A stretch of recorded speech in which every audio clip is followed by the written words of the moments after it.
Harbor Lights. During your first year as an apprentice, you did a lot of hauling, carrying tools, and getting every nasty job they could give you. They wanted to see if you had the stuff to tough it out for 5 years of school and on-the-job training. It was a good system and turned out extremely skilled people during the years. My newest shop assignment had both pipe trades and sheet metal workers. I had a friend who I went to school with from first grade, and he was an apprentice sheet metal worker in the same shop. We had no problem working together, especially on the nasty jobs. We'd been working on the roof of a highly regarded restaurant in town, and we'd put some 4x8 sheets of plywood down on the roof to protect it while we were working. It was a windy, rainy, cold days just before Christmas.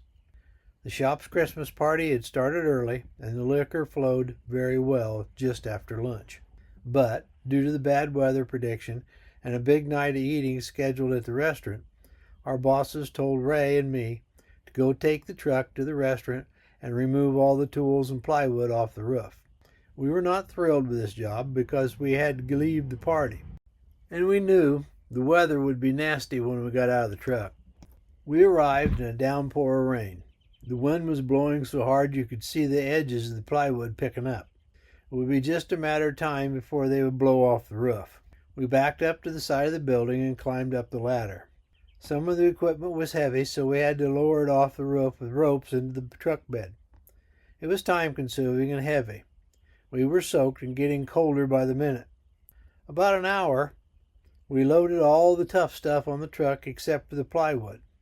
We picked up the first sheet, and it turned into a sail and dragged us across the roof like we were nothing. Once at the edge of the building, we had to deal with dropping it into the truck bed. We dropped the first one, which immediately turned into a frisbee and sailed well past the drop zone. Finally, we just threw the plywood off the top, watching it sail, and figured out we'd pick it up when we got back on the ground. It was early, so nobody was in the parking lot. We finally reached the last sheet and threw it from a longer distance than normal.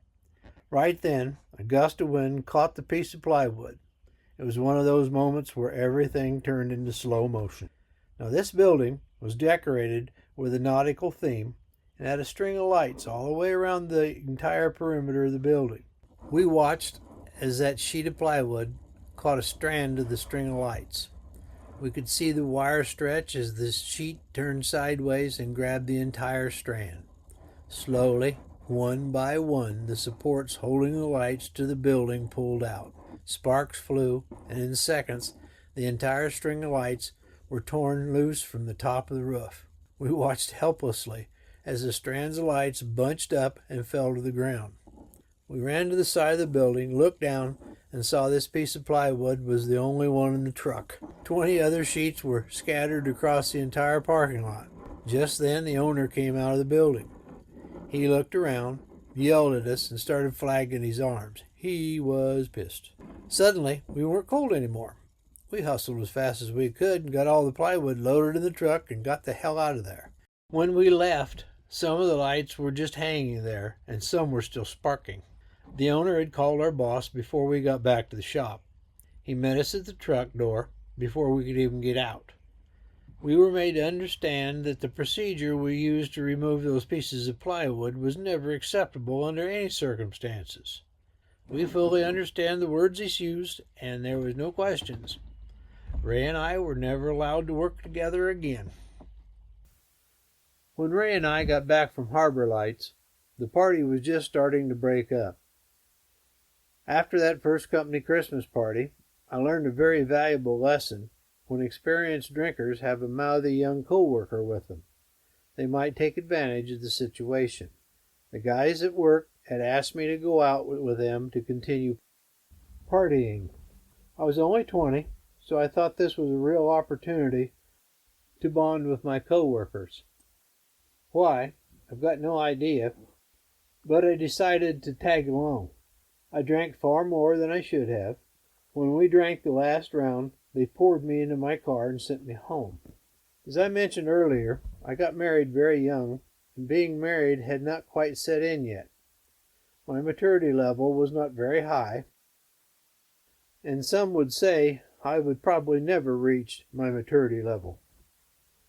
My wife had invited her parents to our house for a dinner a few days before Christmas. It was a cold, cold day. We lived in an old drafty house that was cold on a good day, let alone a day like this. When I got home, I saw cars in the driveway and remembered we were to have company. I thought to myself, I could fake it if I went in. What a mistake. It became very apparent to everyone I was drunk. My in-laws were drinkers themselves, and it didn't take long for them to know I was not going to be good company. And then I was left alone with my wife. We hadn't been married that long, and today was the day when the honeymoon was over.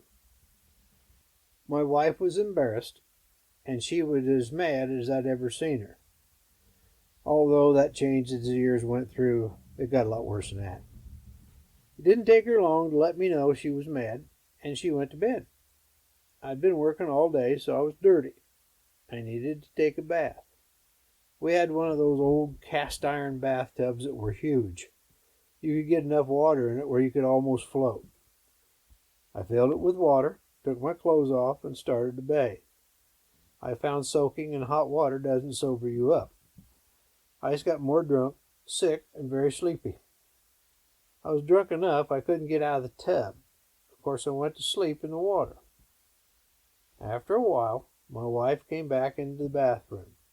She saw I was asleep, so she just reached down and pulled the plug. She was mad, but didn't want me to drown. She just wanted to punish me. The water drained out of the tub, and I lay there. It was cold in the house, and in time, the tub finally cooled down to about 60 degrees. I couldn't get out of the tub. I lay there, still wet, and slept more. Eventually, I woke up and was so cold I had goosebumps and was shaking. I hollered for my wife to help me get out of the tub, but she ignored me for some reason. Wives can be unsympathetic in a situation like this, and mine was no different. She just left me in that cold, wet tub. I finally got sober enough to climb out of that tub. By that time, I knew I was going to catch a cold, and I received an extremely large cold shoulder from my wife. What a mistake. An opportunity I should have passed up. It took a long time, but we finally made up.